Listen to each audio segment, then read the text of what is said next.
Hi, everybody. So, today we are going to be talking about how we can have device free moments. So, here are our objectives today. These are things that we really want to know by the end of our lesson.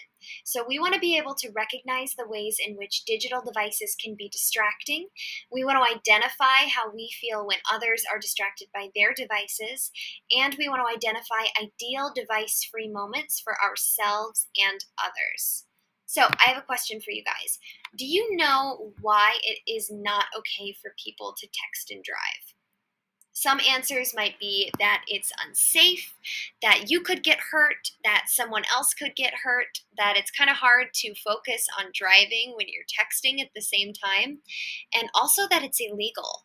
So, before we talk about why it's important to have device free moments, let's go ahead and watch an example of a device free moment um, in a Sesame Street video.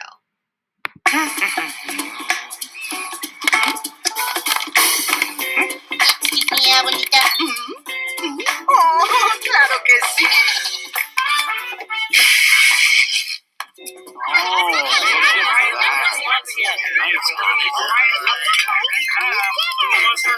Looks like it's device for dinner. Nom, nom, nom. What's for dessert?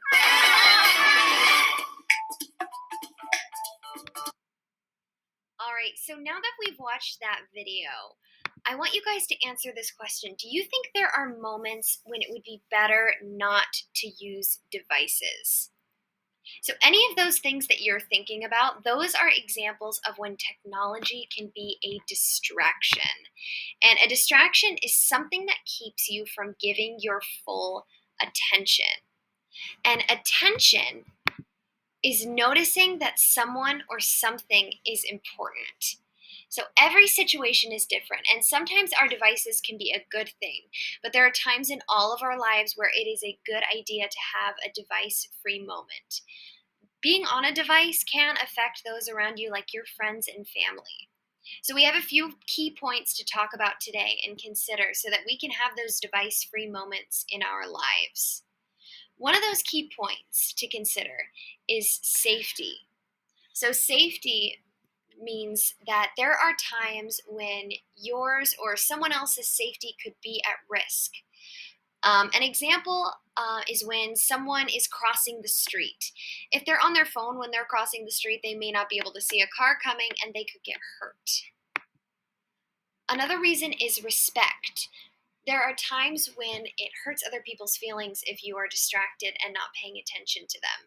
So let's say my friend and I are talking, and my friend is trying to tell me an important story, but I am swiping through TikTok on my phone, and I'm not respecting my friend's story or their time. It's important to pause for people sometimes. Another key point is concentration. So there are times when you should give your full attention to a specific activity. So has anyone ever tried to do homework while they watched a movie? It's harder to concentrate, isn't it?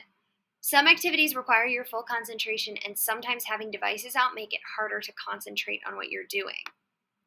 One last reason and key point that we want to focus on is sleep. So there are quiet times in our day, like when we're going to sleep, when devices should be put away. So raise your hand. Did anyone know that there is something in your phone called a blue light? So that light from your phone actually affects how you are able to sleep. So a good idea is to charge devices away from where you're sleeping so that you're not tempted to use it before bed. It's important to get your rest so that you can have a great next day. So today, friends, you are going to be in charge. You are going to use this assignment to create a list of family rules to have device-free moments. This list of rules is not just for you, but it's also for your parents, for your siblings, whoever you are living with. You'll be able to take them home and share them with your family once you're done. So an example of a device-free moment that I could use for my home and my family is that we all keep our phones in the living room to do our homework. While we're maybe doing our homework in the bedroom. And that would help us with a device-free rule so we can concentrate. All right, so go ahead and work on that activity. So, today we talked about how devices can be distracting and how we can make device free moments. So, in your device free moment reflection today, I'd like you to think, draw, and write one piece of advice that you would give a grown up, maybe your mom, your dad, your babysitter, um, just about how they can avoid a digital distraction. And tonight, I want you guys to share your activities with your family and see what they think of your rules.